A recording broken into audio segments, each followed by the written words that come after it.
ராசி சக்கரத்தில் எட்டாவதாக வரக்கூடிய விருச்சிக ராசி நண்பர்களே, அடுத்து வருகின்ற 30 நாட்களும் உங்களுக்கான நற்பலன்கள் என்னன்னு தெரிஞ்சுக்கலாம். இந்த மாதத்தில் எப்படி கிரகநிலை மாற்றம் அமையப்போது, அந்த கிரகநிலை மாற்றத்தால் உங்களுக்கு கிடைக்கக்கூடிய பலன்கள் எப்படி இருக்க போகுதுன்னு தெரிஞ்சுக்க போகிறோங்க. தொடர்ந்து இந்த விருச்சிக ராசிக்காரர்கள் வாழ்நாள் முழுவதும் செய்ய வேண்டிய எளிமையான பரிகார முறையை பார்த்தீங்கன்னா உங்களுக்கு பல விதத்திலும் நன்மை அளிக்கும். இந்த பரிகாரத்தை தொடர்ந்து செய்து வந்தீங்கன்னா உங்களுக்கு இருக்கக்கூடிய காரிய தடைகள் அனைத்தும் நீங்கி வாழ்க்கையில் நீங்கள் வெற்றியை பெறலாங்க. அந்த பரிகாரம் என்னன்னு நம்ம பார்க்க போகிறோம். மேலும் நீங்கள் தனிப்பட்ட முறையில் உங்கள் ஜாதகத்தை பார்ப்பதாக இருந்தீங்கன்னா ஜாதகத்தில் தெளிவான பதிவையும் பரிகாரத்தையும் பெற்றுக்கொள்ள நீங்கள் வீடியோவில் டிஸ்கிரிப்ஷனில் கொடுத்துருக்க நம்பருக்கு மறக்காமல் கால் பண்ணி தெரிஞ்சுக்கோங்க.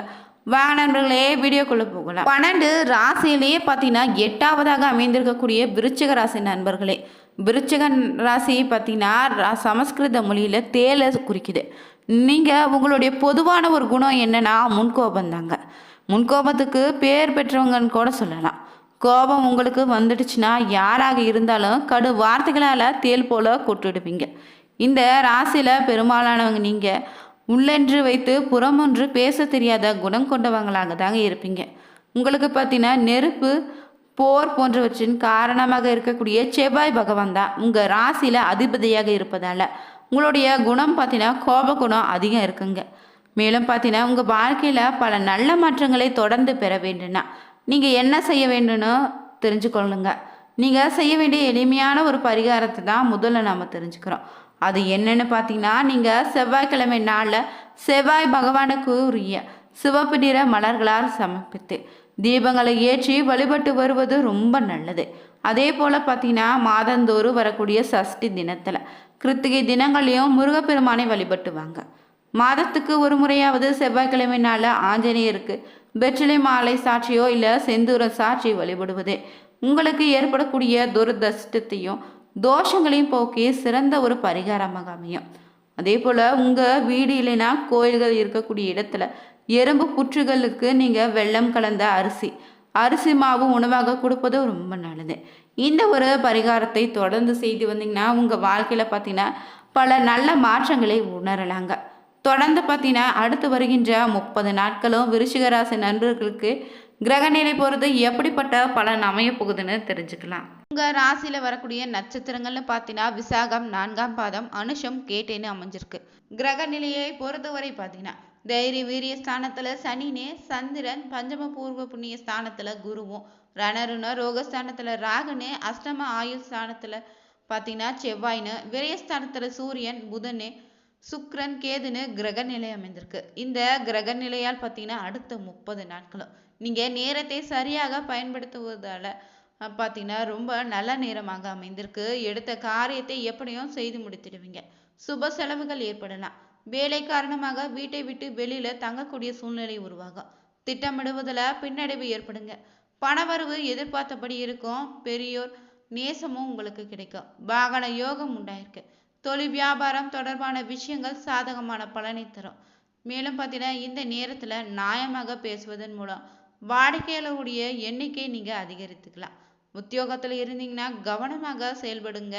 வேலை பார்க்கும் இடத்துல பொருட்களை பாதுகாப்பாக வச்சுக்கோங்க.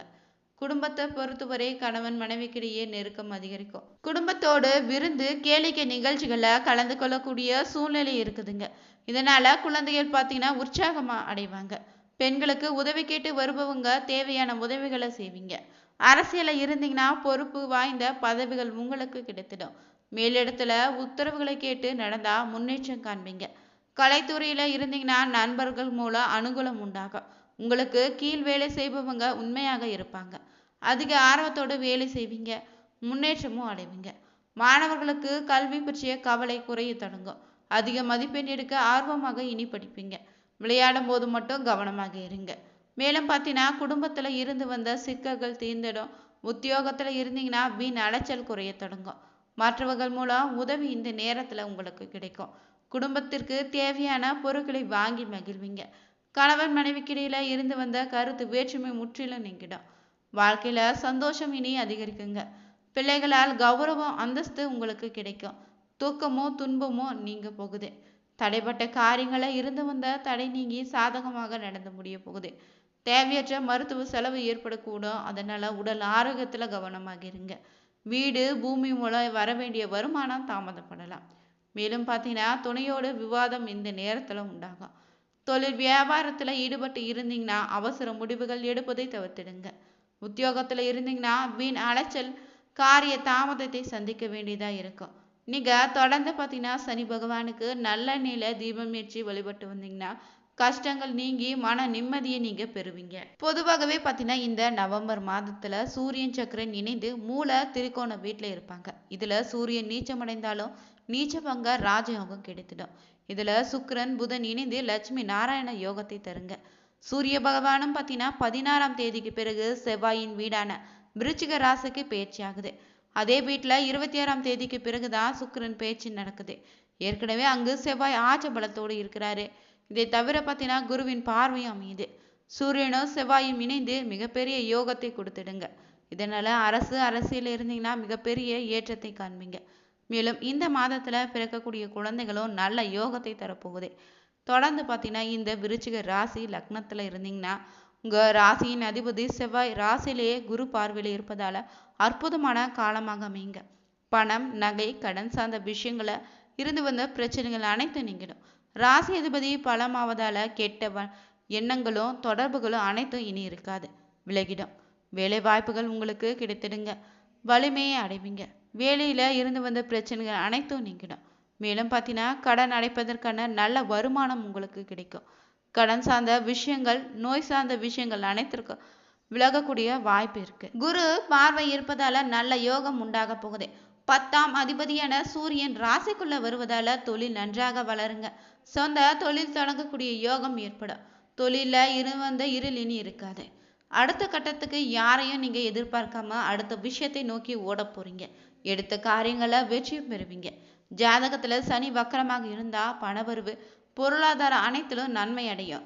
3, 4 உடையவர் பார்த்தீங்கன்னா முயற்சிகளை வெற்றி பெறக்கூடிய யோகத்தை தராரு. உங்க உடல் ஆரோக்கியம் நன்றாக இருக்குங்க. சனி நன்றாக இல்லைன்னாலும் நவம்பர் 28ஆம் தேதிக்கு பிறகு நீங்க வீடு மனை சொத்துக்கள் வாங்கக்கூடிய யோகம் உண்டாகும். ஒரு முறைக்கு இருமுறை இந்த நேரத்துல முயற்சிகளை போடுவது ரொம்ப நல்லது. 7, 12ஆம் அதிபதி சுக்கிரன் 12ஆம் வீட்டிலேயே புதனோடு சேர்ந்து லட்சுமி நாராயண யோகத்தை அமர்ந்திருக்காரு. இதனால வெளிநாடு வெளியூர்ல பெண் அமைய போகுது. வெளியூர்களுக்கு இன்ப சுற்றுலா செல்லக்கூடிய யோகமும் உண்டாயிருக்கு. மகிழ்ச்சியாக இருக்கும் மாதமாக இந்த மாதம் அமைந்திருக்கு. பணவரவு பொறுத்தவரை அற்புதமாக இருக்குங்க. குரு உச்சமாக இருந்தாலும் 11ஆம் தேதிக்கு மேல வக்ரகதி அடைகிறாரு. இதனால பார்த்தீங்கன்னா பெரிய பாதிப்புகளை கொடுக்காது. பொருளாதாரம் குடும்பத்துல தேவை குழந்தைகளுடைய தேவையை பூர்த்தி செய்து கூடிய அனைத்து விஷயங்களும் நல்லபடியாக அமையும். பணவரவு பொறுத்தவரை பார்த்தீங்கன்னா புதன் 8, 11ஆம் அதிபதியாகிய 12ல இருப்பதால திடீர் பணவரவு திடீர் அதிர்ஷ்டத்தை ஏற்படுத்தும். நல்ல சம்பாத்தியமும் இந்த நேரத்துல உங்களுக்கு கிடைக்கும். நல்ல வருமானம் அமைந்திடுங்க. நிறைய விரயங்களும் உண்டாகலாம். அதனால அவற்றை நீங்க சுப விரயமாக மாற்றிக்கொள்வது நல்லது. குடும்ப தேவைகளை நிறைவேற்றி மகிழ்ச்சி அடைவீங்க. கெட்டவை அனைத்து உங்களை விட்டு விலகக்கூடிய நேரமாக அமைந்திருக்கு. இந்த நேரத்தை உங்க குலதெய்வத்தினுடைய அருளும் உங்களுக்கு பரிபூரணமாக கிடைத்திடுங்க. இந்த மாதம் பொறுத்தவரை உங்க ராசியினுடைய அதிபதி செவ்வாய் நவம்பர் மாதத்துல செவ்வாய் நீச்சமடையக்கூடிய நிலையில இருப்பதால குரு பார்வை விருச்சிகத்துல தான் இருக்குது. சுக்கிரன் விருச்சிக ராசியில இருந்து 2ஆம் இடத்திற்கு மாறப்போகுது. செவ்வாய் நீச்சமடைய இருப்பதால எந்த விஷயத்திலும் பெரிய அளவுல துணிச்சல் இருக்காது. எந்த ஒரு விஷயத்தையும் செய்வதில் குழப்பமான மனநிலை இருக்கும். சூரியன் நீச்சம் அடைந்து 10ஆம் இடத்துல மறைந்திருக்காரு. மேலும் இந்த நேரத்துல பாத்தீங்கன்னா வியாபாரங்களை புதிய கிளைகளை துவங்கலாம். வியாபாரத்துல வாடிக்கையாளரிடம் முன் கோபத்தை தவிர்த்துக்கோங்க. அரவணைத்து செல்வதுதான் நல்லது. குடும்ப தலைவிகள் சேமிப்பை துவங்குவாங்க. தங்கள் பெண் பிள்ளைகளுக்கு பெற்றோர்கள் தங்கள் கடமைகளை செய்வீங்க. பெண்கள் அதுவரை கடமையை உணர்ந்து நடப்பது நல்லது. உங்களுக்கு ஏற்ற மணமகன் கிடைப்பாங்க. கலைஞராக இருந்தீங்கன்னா ரசிகர்கள் உற்சாகமாக மிகுதியால பெரிதும் மனமகிழ்ச்சி அடைவதோடு உங்க பொருளாதாரமும் வசதிகளும் பெருகும். மாணவர்கள் வெளியூர்களை விடுதிகளை தங்கி படித்தீங்கன்னா உங்க நடவடிக்கைகளை மிகுந்த எச்சரிக்கையாக இருந்து கொள்வது நல்லது. இந்த பதிவுல விருச்சிக ராசி நண்பர்களுக்கு அடுத்து வருகின்ற 30 நாட்களும் கிரகநிலை பொறுத்து எப்படிப்பட்ட பலன் அமைய போகுதுன்னு தெரிஞ்சுக்கொண்டோம். நீங்களும் விருச்சிக ராசி நண்பர்களாக இருந்தீங்கன்னா மறக்காம பைரவருக்கு செவ்வாய்க்கிழமை நாள்ல அவருடைய பாதத்தில் மிளகு வைத்து வழிபடுங்க, ரொம்ப நல்லதுங்க. இதனால் பார்த்தீங்கன்னா நீங்கள் செய்யக்கூடிய காரியங்கள் அனைத்தும் வெற்றியாக முடியும். வீடியோ பிடிச்சிருந்தா மறக்காமல் வேலை இருக்க பைமை சேனலை சப்ஸ்கிரைப் பண்ணிவிட்டு கூடவே இருக்க பெல் பட்டனை கிளிக் பண்ணிக்கோங்க. அனைவருக்கும் நன்றி நண்பர்களே.